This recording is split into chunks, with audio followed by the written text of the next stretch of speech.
Good morning, persons in attendance, fellow parliamentarians, members of the media, and also to our new candidates. Over the last week, we have seen some of the best Bermuda has to offer, and we've also seen some indulge in darker impulses. Last week, hundreds of Bermudians came out to support the Progressive Labour Party. We held voter registration drives, phone banks, and canvases across the country.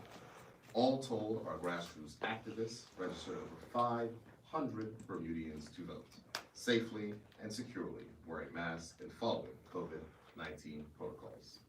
I'm incredibly proud of what our diverse teams of grassroots Bermudians accomplished. While the Progressive Labour Party was out in the community, working and engaging with people, some were choosing to indulge in darker impulses of society.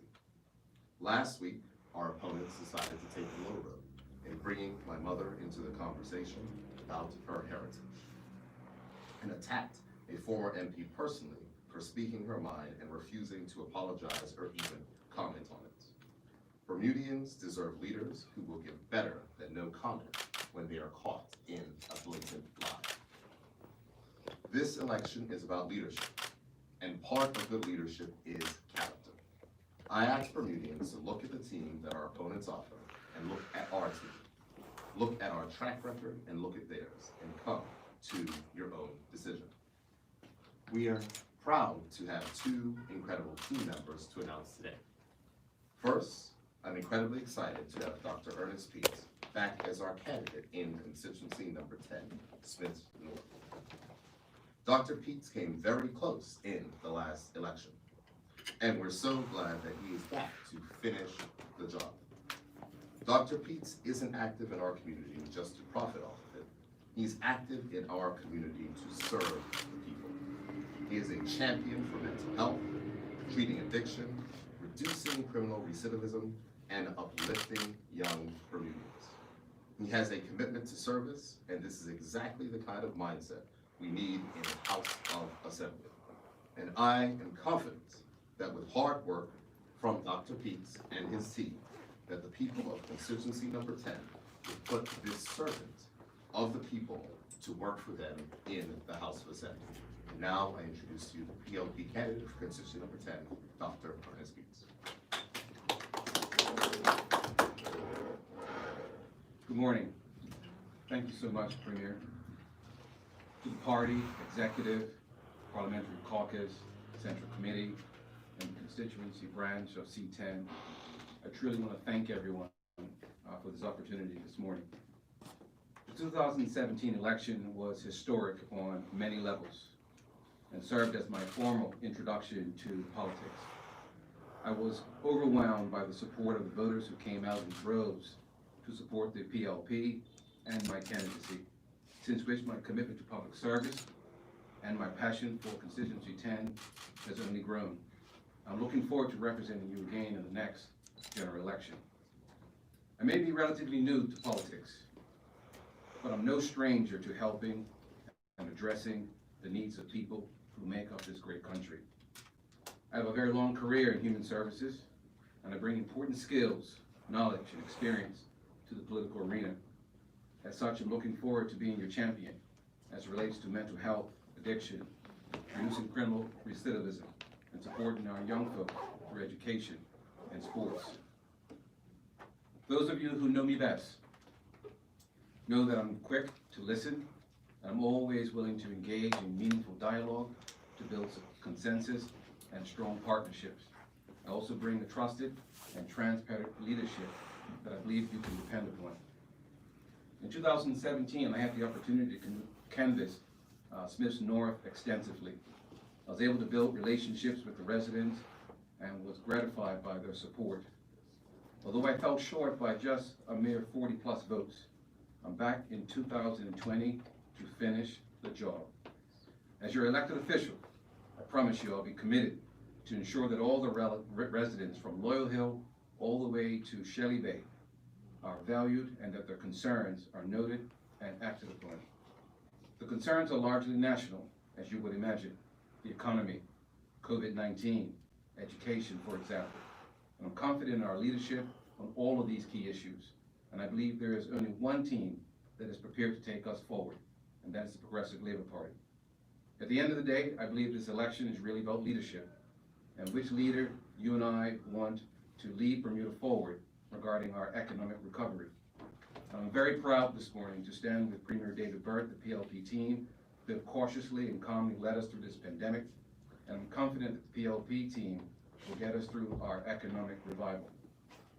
As a counselor and as a mental health professional, I'm also acutely aware of this toll psychologically it's had on both adults and children, and I believe I can speak to these issues to help our country and community. Today, I certainly want to thank all of my family for your continued support regarding this campaign. I also want to thank my PLP colleagues for their support and advice. I want to share this in closing. We have a huge opportunity on October 1st, 2020. The Progressive Labor Party has a vision and a plan for a better and fairer Bermuda, and I'm looking forward to continuing the great work of the Progressive Labor Party as we navigate out of COVID-19 and regenerate your economy. Always at your service. Thank you very much.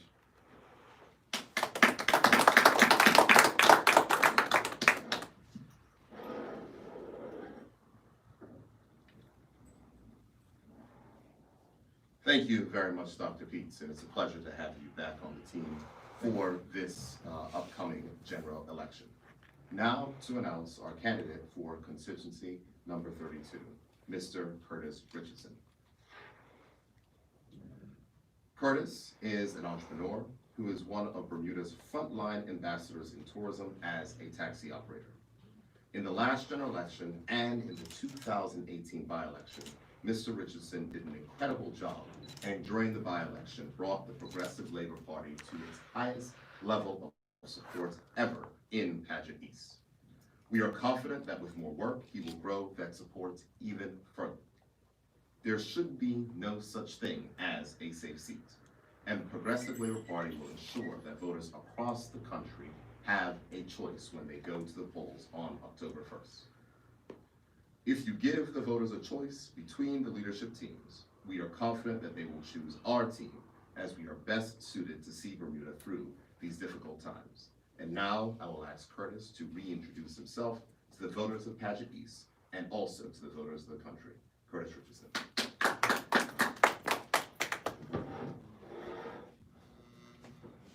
Thank you. Good morning, Bermuda. Premier David E. Burt, JPMP, leader of the Progressive Labor Party, members of Parliament, and all the party members and supporters, good day. Thank you to the Progressive Labor Party Candidate Selection Committee for their confidence in me to be the candidate of Constituency 22 Paget East again. I'm ready to serve. This 22 general election is about leadership. Servants who lead and leaders who serve are not the same. The one uses a plan to serve people, while the other uses people to serve a plan. I would like to ask all Bermudians, who would you truly like to lead us through these difficult times? The PLP is making sure and steady progress in our commitments, but we still have more work to do. Without a doubt, we're heading for some trying times as we collectively push through this pandemic and deal with the economic aftermath. But just as we pulled together during the worst part of the lockdown, I know we will pull together and lift each other up during the economic recovery, because we are Bermudians, and Bermudians are resilient. 2020 will go down in history, and it will be a year that none of us forget. We will remember the hardships, the sacrifice, and we will remember the fear and we all had. But I will always remember how we came together across the class, race, and party lines to lift each other up.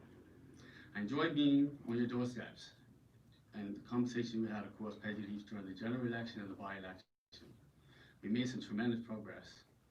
We grew our percentage of the vote to its highest levels because we worked in the constituency, meeting the people and having conversations about their concerns, about our shared future. The truth of the matter is, there's more that brings us together than divides us. We are all committed to building back our economy in a way that works for us all. We are all committed to phasing out middle schools and strengthening our public education system. We are committed to more affordable health care, and we are committed to creating jobs. I will focus on what unites us as people, not what divides us. I would like to say to the voters of Padules to come out with the same vigor as you did to the previous elections, and for you to encourage your neighbors to do so. Let us continue to spread the message that if we stand for nothing, we don't stand. If we stand for nothing, that we stand for nothing if we don't stand for our country. I continue to this day to be the voice of Constituent 22 and the representative of the Progressive Labour Party. And I am heartened by those who saw fit to give us your support. I know that we grew from strength to strength. To the constituents of Padules, come on and support me and give me the best birthday present on my birthday, October 1st. I will see you on the doorsteps. Thank you very much.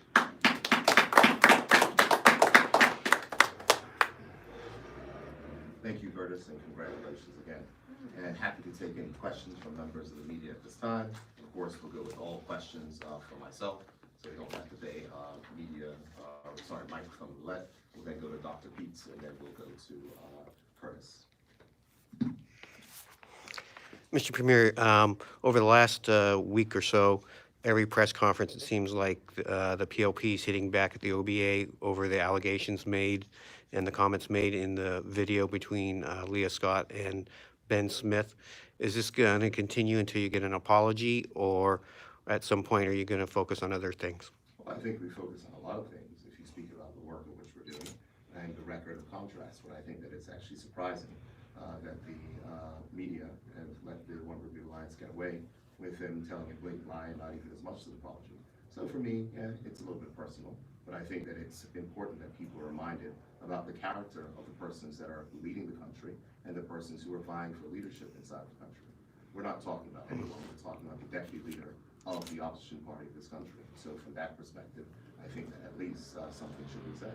But I'll leave it up for our members of the media to go ahead and press. We are focused on the work which we've done on the doorsteps, registering 500 new voters, making sure that we are taking our message to the people and telling persons about the progress of which we made pre-pandemic and the continued work of which the government is engaged in.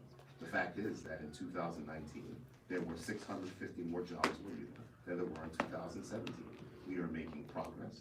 The inflation is at a very low level, and we are doing the work which is necessary to make sure that this place that we call home is a better place for all who live here.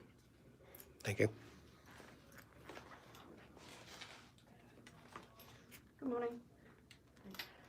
There's been some reports of concern within the police force over the last week or so, given the potential for cuts as negotiations have broke down between the government and the police. And I was just wondering if you as Premier would have any words of comfort to the community about these fears of public safety. Well, the first thing I would say is I'm not entirely certain about the matters which have broke down. I do know that there are continued discussions, but from the perspective of where the government is, and we've been very consistent in this position, is that we must make sure that the baseline, which was reached by the Bermuda Trade Union Congress when we engaged in these conversations in late May, was for all public sector unions to come along. And so we have an issue where some have and some have not, and the government was very clear. And we have to make sure that we hold faith and are bargaining good faith with all the unions across the board. So we cannot take one position after the fact if we took a collective position beforehand.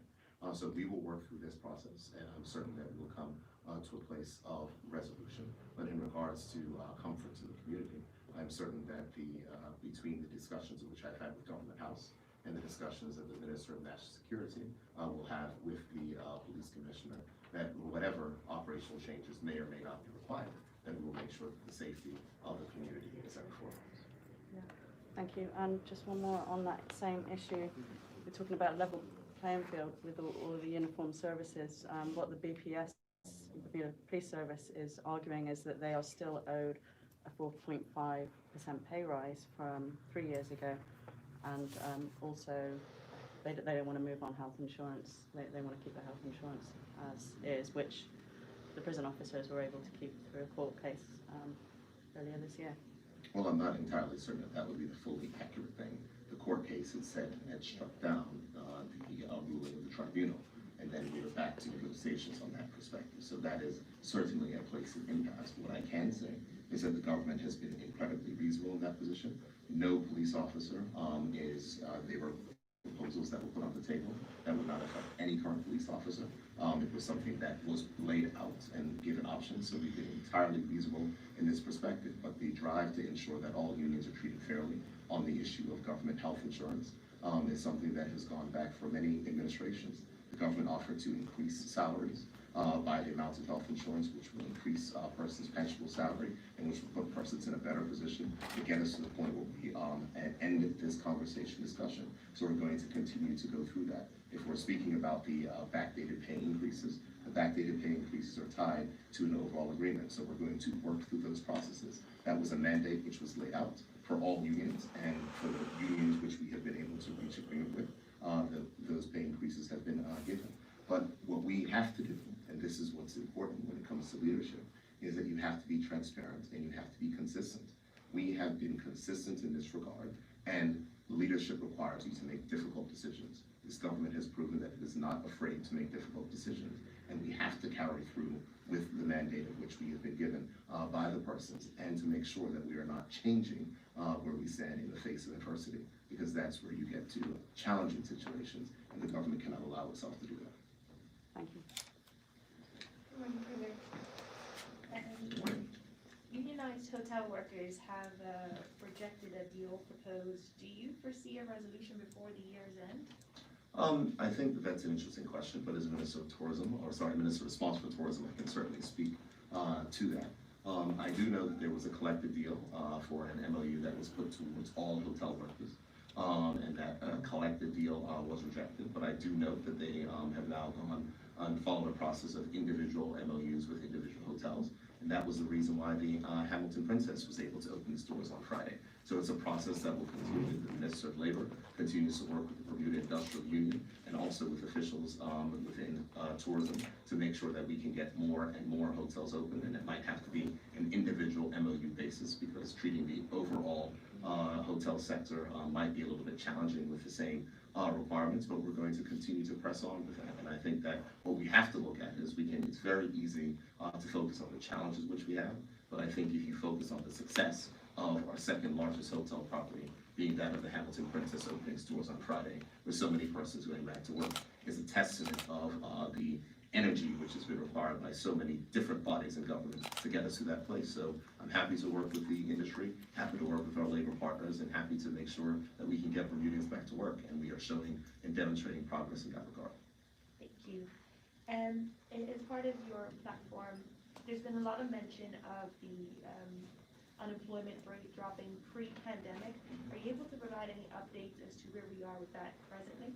What I can say is that we don't have any labor force survey figures specifically, but we do certainly know from the figures of the unemployment benefit that there was a significant rise in persons who are unable to work. Certainly in the hotel industry, certainly in ancillary industries that was supported the cruise ship season, without question, where there is no cruise ship season, and certainly challenges which you'll see in retail, not only with persons who may not be working, but persons also on reduced hours. But what I think is important is that what you hear is that the economy was in trouble before the pandemic. That's what you hear from the other side. And what you hear often are statements which don't actually match fact. In 2019, as reported in the 2020 budget, there were 650 more jobs in Bermuda than there were in 2017. 650 more jobs is not an economy that was going backwards. 650 more jobs is an economy that was moving in the right direction. Lower inflation than we've had in 40 years is not a government that is not paying attention to the pressures of cost of living.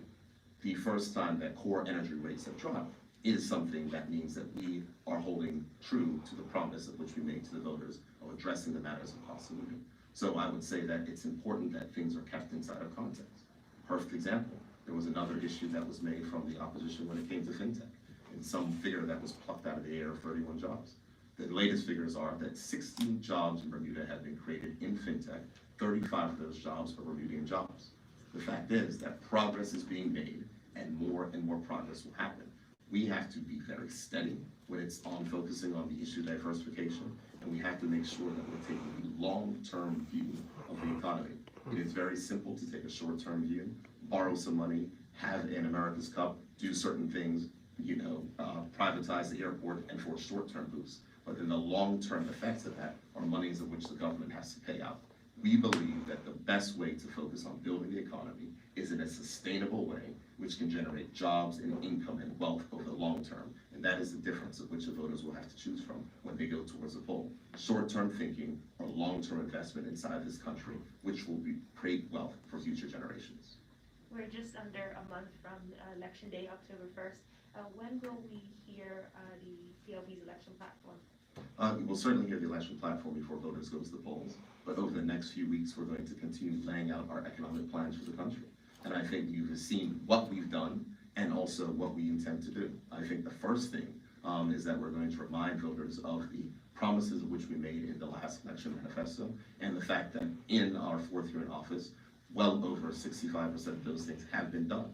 We are keeping our promises to the electorate, and we are going to go ahead and update our platform certainly as the full term was not completed, but we're also going to be making sure that we add new things there. So certainly before the voters go to the polls, they will have an understanding of what the Progressive Labor Party's plan for the future is. But I think if you look at what we've been doing over the past few months, economic job number one is to get the economy open and get people back to work, and we have succeeded in that.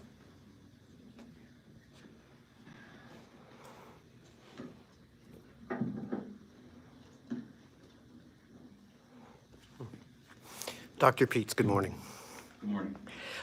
Working with the prisons, it's been said like we need some sort of facility that's somewhere between the prison and Maui to handle those who don't really belong up at Westgate, but they don't belong at Maui either. And we recently had this young man who was kicked out of Maui after being up at the prison.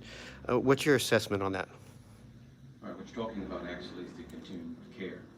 So when persons are actually discharged from their prison sentence at one of our prisons, a lot of these individuals perhaps are in need of transitional living or transitional housing. We understand that as to be a very critical piece of the puzzle as it relates to helping people reintegrate back into society and stand the best possible chance to be successful. So my recommendation, of course, would be is to work with the government and with the prison system to revitalize the Right Living House, the Transitional Living Center, or something similar to that to support individuals who are discharged from one of our prisons who don't have adequate housing. Okay. You talked a little bit about the mental health concerns that people are expressing during COVID. What are some of the things that you're seeing that need to be addressed? Well, of course, the lockdown, of course, had a huge impact on our youth. Our youth, of course, love to be outside, enjoying the outside, enjoying socialization with their peers and whatnot. So a lot of kids did have some additional stressors dealing with the lockdown. For us as adults, we also had to deal with the lockdown as well.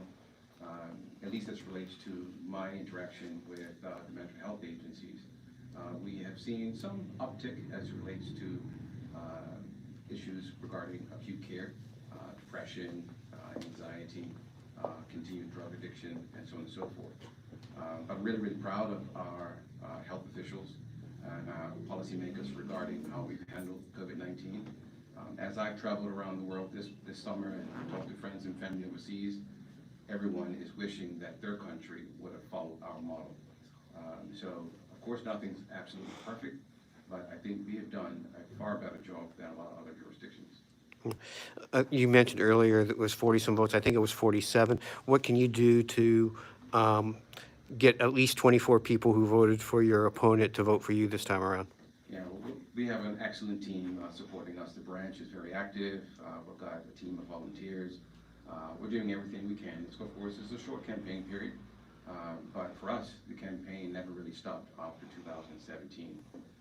So I would suggest to you this morning that the support we received in 2017 is still there, and we've been working really, really hard to engage the voters.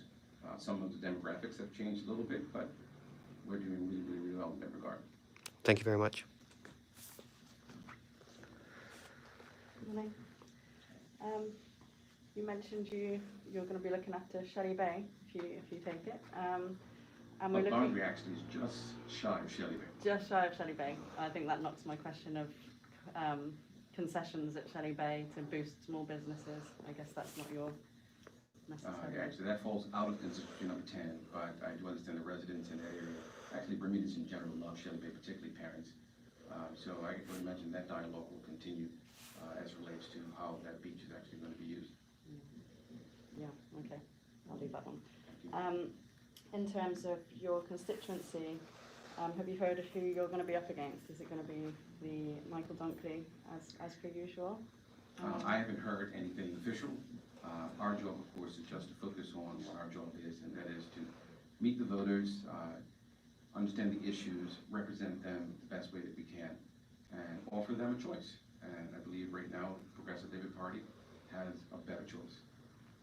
I actually live in that constituency. I did see Mr. Dunkley around canvassing, so I'll take a wild guess that maybe he is. If he is, how does it feel to you as a newcomer to be up against a political heavyweight?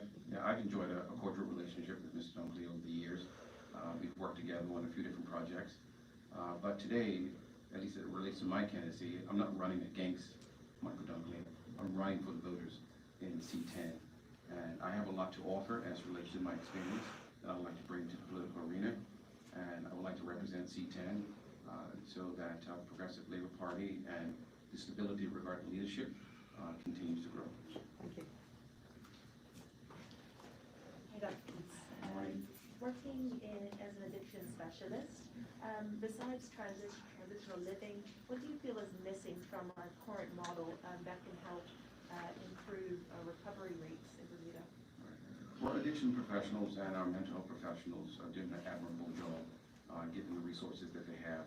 My colleagues are very, very passionate about their work and tirelessly do everything they possibly can to help people find recovery. But of course, there are some fundamental issues and needs that unless we find solutions for them or ways to mitigate those issues, such as adequate housing, adequate employment, these issues will continue to plague that particular population as it relates to recidivism, either back to drugs or continue to have acute episodes regarding their mental health. And a lot of our persons who have mental health issues also need access to health care and prescription drugs as well. Do you have a dollar amount on what sort of money could be invested to help that situation? Off the top of my head, no, but I do trust that the Minister of Health and officials that work at the hospital, they're dialoguing over that issue all the time, doing the best we can. So my job right now from a day-to-day basis is to work with the clients, to keep the team that's working with the clients motivated and encouraged, because lots of times, the healthcare professionals don't really get the gratitude and thanks for the hard work they continue to do. If you are successful in your constituency, do you plan to still dedicate majority of your time to working in that field?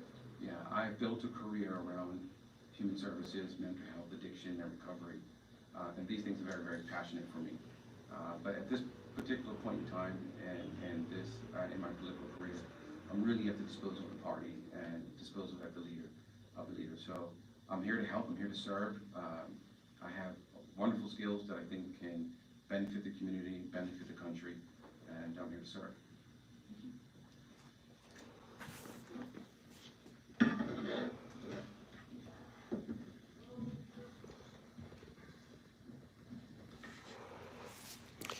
Good morning, Mr. Richardson. Good morning, sir.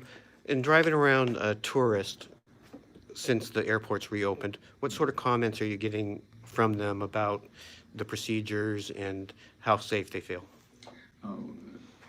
To some surprise, it may sound a little unbelievable, but they're very grateful of it. They have commented how well organized it is. For repeat visitors, they feel that they got through quicker than previous years of visiting. They appreciate the opportunity to come to Bermuda during this pandemic and stick with their normal travel routines. They appreciate the testing. They understand it. It's been a great response from them. A lot of people look at the results from the last election and saw that the progress that you made, but there's still a lot more to go. What is it going to take for you to provide an upset of sort to take that for the PLP? Well, the task at hand is to show the voters in Paget East that they have another option. With the Progressive Labor Party being showing the leadership that we have showed since the beginning of this term and looking to go forward, I just want to encourage the residents of Paget East to come out, vote for someone who actually can make a difference, vote for a voice that has a place in the House, and you know, I guess encourage everyone that the numbers are there as far as support base, to remove their mindset from voting based on history and vote on what's best for the country. And I believe that the Progressive Labor Party has put that out there, that the leadership is there already, putting Bermudians first, making sure that the economy is growing, and taking the concerns from the doorsteps and putting them to the House. That's what my main objective is, and if I can encourage people to rely on that and believe in me, I think that's what will make a difference. Do you think there's any special issues in Paget East that don't apply island-wide that they are concerned about? The one thing that I found common in 2017 and 2018, and I've done some canvassing this year already, representation. They feel that they have always been represented, but they don't ever see that. They don't ever see either a representative or from another party coming to see them, to come talk to them. They feel like they get taken for granted. Those who support the opposition and who are opposed to it, and those who support the Progressive Labor Party and are opposed to it as well. It's a mixed bag of tricks when it comes to that. They just want to see someone to know that they're being represented. Thank you very much. Hi. Okay. Interesting to hear you're a taxi driver. So before the pandemic reached our shores, the Royal Gazette were reporting quite a lot about the taxi crisis really in Bermuda. We just introduced roadside sobriety testing. People are now trying to get around the island without drink driving. It's a big major problem on the island, no secret there. And the problem seemed to be that there were not enough taxis in the wee hours of the morning and the times when people need them. And, you know, bearing in mind this, we're trying to boost the economy and get people out and you know, go into restaurants. Do you have any thoughts as a taxi driver about some of the priorities that need to happen still going forward with the taxi industry? Okay, well, I can only speak for myself as an owner-operator myself. I can't speak for the entire industry, but based on the experiences I've had, the taxi industry, every taxi is an individual business. And whatever business model that particular owner has with that taxi, that's what they follow. Keeping in mind that a majority of the taxi owners are kind of on the elderly side of age, and they may have a driver operating the taxi for them. As far as the hours that they put out there, it's totally, you know, based on their own individual business plan. And there are enough taxis on the island.